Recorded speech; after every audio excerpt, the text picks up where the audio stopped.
किसान अपने खेत पर काम कर रहे थे। शाम का वक्त था। तभी जो खेतों के पास एक जंगल था, लगभग 500 से 1 किलोमीटर की दूरी पर, वहां से एक बच्चे के रोने की आवाज आती है। दो किसान थे, वो सोचते हैं कि पता नहीं कहां से आवाज आ रही है। दोनों एक दूसरे से बात करते हैं और कहते हैं कि हमें चलकर देखना चाहिए, किसी बच्चे की आवाज आ रही है, कहीं कुछ गलत नहीं हो रहा हो। जैसे ही वो दोनों चलने का मूड बनाते हैं कि चलकर देखना चाहिए, तभी बच्चे की आवाज तो शांत हो जाती है, लेकिन वहां से एक अजीब तरीके की आवाजें आना शुरू हो जाती हैं। क्योंकि शाम का वक्त था, अंधेरा हो चुका था, अभी ठंड का समय है तो अंधेरा भी जल्दी हो जाता है। और जब इस तरीके की आवाज उनको सुनाई देती है तो वो दोनों डर जाते हैं और वो सोचते हैं कि हो न हो कुछ गलत चीजें हो सकता है, कोई मायावी शक्तियां हो, भूत प्रेत हो।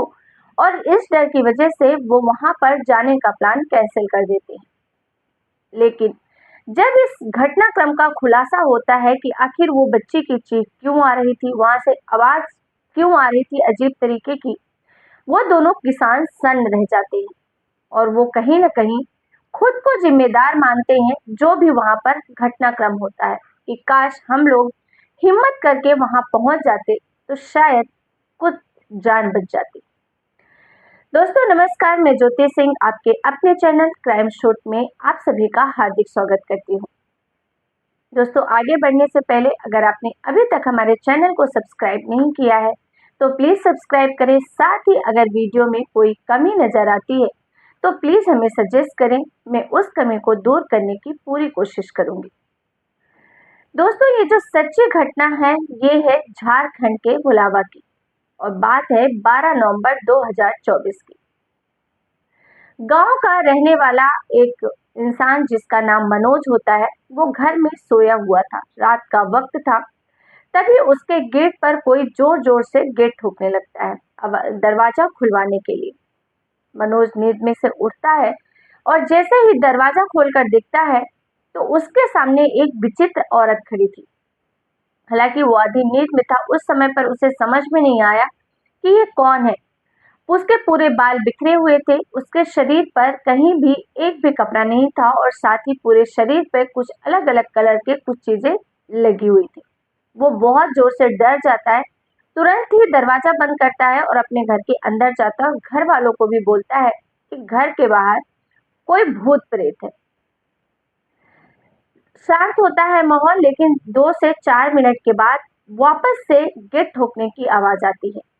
और जब वो गेट बहुत जोर जोर से ठोका जा रहा था, तभी सुमित डर के मारे जोर जोर से चिल्लाने लगता है, चीखने लगता है कि भूत आया, भूत आया। और साथ ही उसके घर के लोग भी शोर मचाने लग जाते हैं।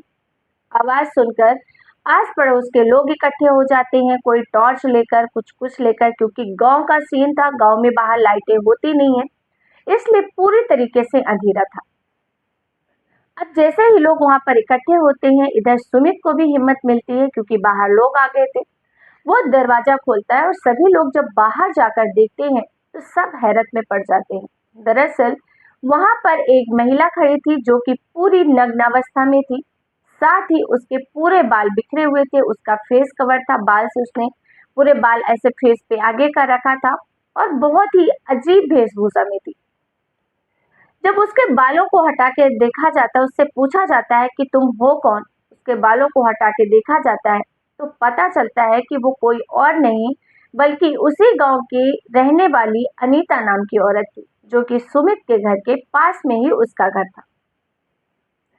सब लोग हैरान हो जाते हैं कि आखिर इसने ऐसा क्यों किया है। और तभी जिस घर की वो औरत थी, उसके घर में सिर्फ सास और उसके बच्चे थे। पति बाहर रहकर नौकरी करता था। उसकी सास को बुलाया जाता है कि तुम्हारी बहू वहां इस अवस्था में है। सास आती है, बहू को देखती है। तब तक गांव के लोगों ने उसके शरीर पे कपड़े भी डाल दिए थे, उसके बाल वाल भी ठीक कर दिया था। और जैसे ही सास बहू को घर ले जाने के लिए उसका हाथ पकड़ती है, तभी उसे अचानक से याद आता है कि ये तो एक अपनी 1.5 साल की बेटी को लेकर गई थी। और वो उससे कहती है कि मेरी पोती कहाँ है। तो वो कहती है कि तुम लोगों ने मेरे तंत्र विद्या को खंडित कर दिया, पूरा नहीं होने दिया, नहीं तो मैं अपनी बच्ची को जिंदा कर लेती। इतना सुनना था कि सभी गांव वाले हैरान हो जाते हैं कि आखिर ये कह क्या रही है। सास एक बार फिर से पूछती है कि बेटी कहाँ है, तो कहती है बेटी तो अब इस दुनिया में नहीं रही, लेकिन वो सब हुआ है तुम लोगों की वजह से, क्योंकि तुम लोगों ने मेरी तंत्र विद्या को पूरा नहीं होने दिया। और सभी लोग हैरान हो जाते हैं। तुरंत ही इस घटना की सूचना पुलिस को दी जाती है। पुलिस मौके पर आती है, साथ ही उस एरिया में पहुंचती है जहां पर उस महिला ने बताया था। उस एरिया में पहुंचती है, जंगली एरिया में। साथ ही वो दोनों किसान भी बताते हैं कि हाँ, वहां से अजीब आवाजें आ रही थी और बच्ची के रोने की भी आवाज आ रही थी। और जब वहां पर जाते हैं तो देखते हैं कि वहां कुछ तंत्र विद्या की चीजें पड़ी थी, जैसे नींबू, सिंदूर, चाकू, शीशा, ऐसे कुछ तरीके की चीजें थी। साथ ही पास में एक गड्ढा था जो कि साफ सुथरा पानी भरा था। उसमें ऐसा लग रहा था कि ये गड्ढा भी ताजा ताजा बनाया गया है। और जैसे ही उसके अंदर हाथ डालकर चेक करने की कोशिश की जाती है तो पता चलता है कि उसकी 1.5 साल की बच्ची उस गड्ढे से विक्षिप्त अवस्था में मिलती है। दरअसल उस बच्चे का जो सीना होता है वो पूरी तरीके से फाड़ा गया था, और फाड़ कर जब पुलिस पोस्टमार्टम रिपोर्ट दिखाती है, पोस्टमार्टम होता है उस बच्चे का, तो पता चलता है कि उसके सीने में जो कलेजा होता है वो था ही नहीं। मीडिया तो यहाँ तक कह रही है कि उस औरत ने अपनी ही बच्ची का कलेजा निकालकर खुद खा लिया था। खैर, इसमें क्या सच्चाई है क्या नहीं, क्योंकि जो औरत थी वो अब इस हालत में थी नहीं कि वो कुछ जवाब दे पाए। वो मानसिक विक्षिप्त भी हो चुकी थी। पुलिस ने उसे गिरफ्तार कर लिया है। दरअसल बताने में ये आ रहा है कि जब इस महिला की नई नई शादी हुई थी, इसको बच्चे नहीं हो रहे थे, और तभी किसी डॉक्टर के पास जाती है, और पता नहीं वो डॉक्टर कैसा डॉक्टर था। वो बोलता है कि तुम्हें किसी तांत्रिक की मदद लेनी चाहिए, तंत्र विद्या की मदद लेनी चाहिए। और इस तरीके से वो महिला एक तांत्रिक, बिहार का कोई तांत्रिक होता है, उसके संपर्क में आ जाती है, और उसके बाद उसे 4 बच्चे हो जाते हैं, 3 बेटियां और 1 बेटा।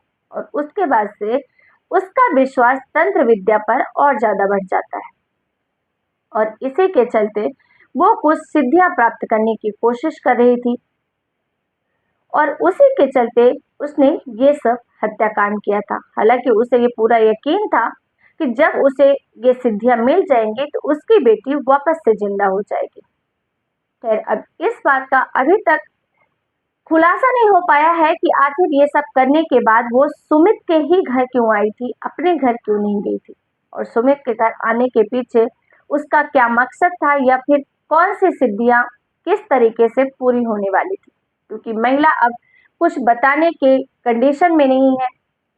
लेकिन बार बार वो सब यही कह रही है कि तुम लोगों की वजह से मैंने अपनी बेटी खो दी, मेरी तंत्र विद्या सफल नहीं हुई। दोस्तों, ये बहुत ही भयानक हत्याकांड था, बहुत भयानक और बहुत बुरी घटना थी।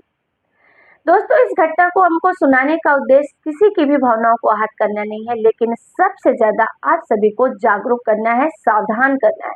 कभी भी किसी भी तंत्र विद्या या किसी भी तांत्रिक के झांसे में मत आइए। दुनिया में ऐसी कोई चीज नहीं है जो तंत्र विद्या से हासिल हो सके, क्योंकि अगर ऐसा होता तो लोग मेहनत छोड़कर तांत्रिक ही सब बन जाते।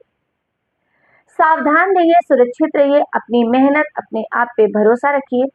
फिर मिलेंगे एक नई सच्ची क्राइम घटना के साथ। तब तक के लिए आप सबका बहुत बहुत धन्यवाद। जय हिंद, जय भारत।